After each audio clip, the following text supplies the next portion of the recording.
part, GFS, Google File System.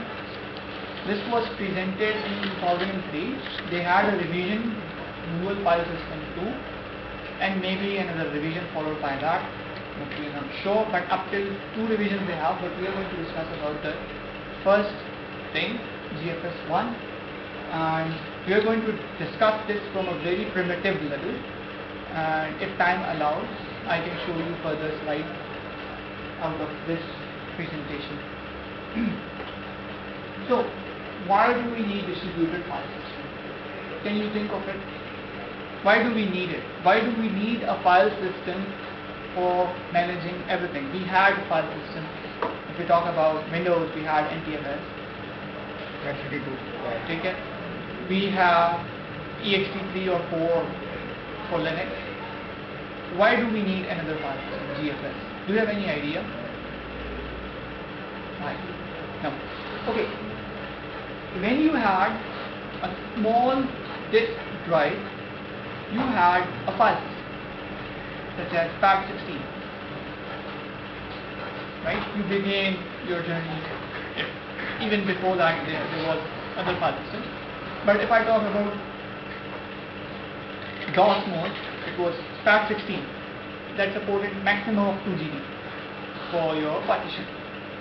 Later on, that became FAT32, and still, and things go on and on. In Linux, you had ext2, then you have ext3, and now they have ext4. So, why new file systems? Why not old file systems? Do you have any idea why they keep on changing file systems or updating or modifying file systems? Any guess? I'm not talking about GFS. I'm just talking about why FAT16 to FAT32 to NTFS and further, if there are for Windows, I don't know. Any idea? For example, new technology file system, and I will talk Why? about NTFS.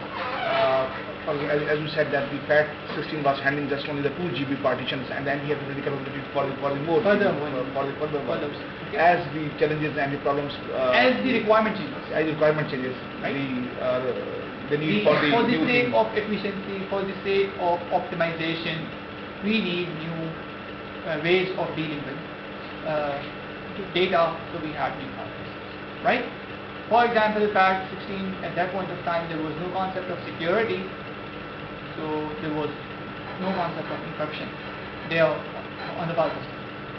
But as things proceeded, they had some encryption over the file system. If you talk about Windows, you have it. For NTFS, if I'm not wrong.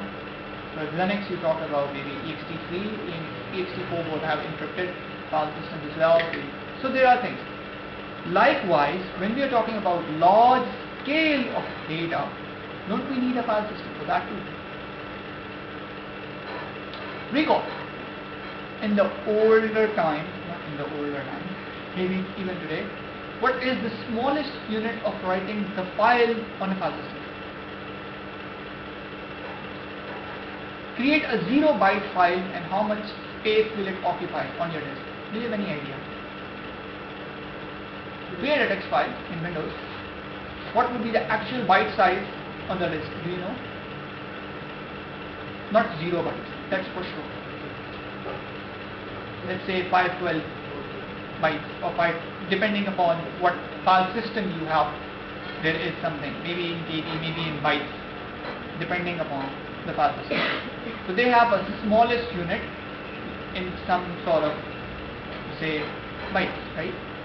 You know this from operating system, that there are something about the files such as attributes and all the things. They occupy some space and they have some block size, if you remember. Right? Similarly, when you have large amount of data, the block size should be even bigger. Right? Because it's proportional to the utilization. Is it? Think in this way. You have, let's say you want to, okay, let's give it a very simple example. You are in kitchen and you want to wash some plates. So what do you want to do? There are, let's say, 100 plates. Will you bring one by one every plate from one place to another, or will you take many plates in one turn? What will you do? Many plates, right? Because that's easier, because if you go like 100 plates, you at least take 100 rounds, and that's not efficient. Maybe if you carry like 10 plates at a time, that would be 10 rounds, and very efficient in terms of dealing with that. So that similar thing applies with large amount of data. Because of large scale, right, you need to have large block size, larger block size. And that means smallest amount of unit of information to be written on disk would be much larger in order to facilitate large amount of data set. Are you following this thing? This point? Right? Okay. So distributed file system, what were it? Don't move data to workers, move workers to the data. We know this. We just reviewed this previously today. Store data on local disk of the nodes in the cluster. Yeah, that's what distributed file system is all about. Start up the worker on the node that has the local data. So where the data is, start the process there, moving the process, right, to the data. Why? The reason is we do not have enough RAM to hold all the data in RAM. Yes, making sense. This is slow, but throughput is reasonable, so sequential writes is good, as we recall from previous. A distributed file system is the answer for all these things. Yeah. When you have large amount of data, this is the answer. GFS is Google's implementation for the programming architecture MapReduce. When you have large amount of data, the underlying file system is GFS for Google. And if you talk about Hadoop, which is conceptual clone of MapReduce in open source, then you have HDFS. You can query it out on internet and you can find more on this. What is HDFS and what is Hadoop? You can download and you can run sample programs to get the more understanding of these concepts being discussed in this class. So, if you think about the web crawler is a process, and we are sending this process to the where the data is, can we visualize this like this? If web crawler is a process that is going to fetching the data. Yeah, you can do this. For example, let's talk about simple thing.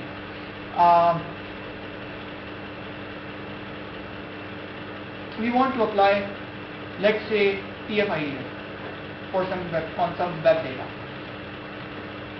Program of TF-IDF would take some bytes, small one, right? Compared to the repository of documents. Making sense? So you can migrate that. And this phenomenon we apply on many things, sir. For example, we have dynamic web pages, and our pages is hosted on a server, and we just send our request. And this the program is converted into the HTML, and then it is sent back to the client. So the whole processing is done over the server, not over the client machine. You're getting confused. I'll explain. When you're talking about web server, and then you talk about server side scripting. Yeah. Do you know what's the reason of introducing this? Why do we need server-side scripting? Do you know that? Why do we need ASP? Do you know what is the reason? Do you know why do we need PHP? Do you know the reason? The reason is we had client-side languages, we had server-side languages.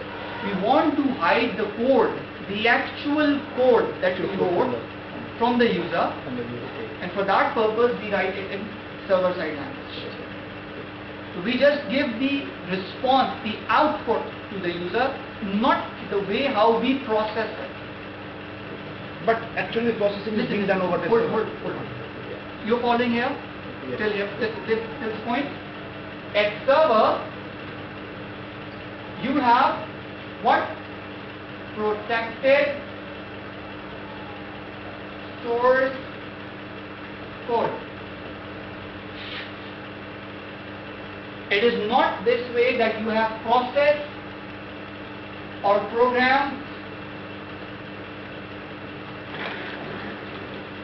on your machine and you are transferring that to server. You are not doing this, right?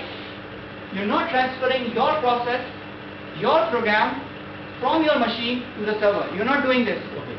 You're asking for service. In MapReduce, you're not asking intermediately for service. Okay? Very good. So you had the program, you can call the data to you, or you can send your program to the data. So the decision is, for large computation, you have to send your program here. You have to send over program. Because your size of the program will be smaller compared to data. Okay. For example, if I more clearly say 100 MB of data And 1 MB of program code, 512 KB of output. Okay. Yes, I got the whole idea, but what about the queries? But whenever we send our queries to our That's database, not MapReduce, to queries is not a again program. service. That's a service. That is okay. So what they are doing internally, that's MapReduce. Okay. So what Google is doing internally, that's MapReduce. You are just a user. You don't care what they do. You care about the output. Yeah. You are a user, and I don't want you to learn all the MapReduce in order to just place query on it. I cannot do that. Right? Google App Engine supports this. You can do this on Google App Engine, Two. which allows you to use their programming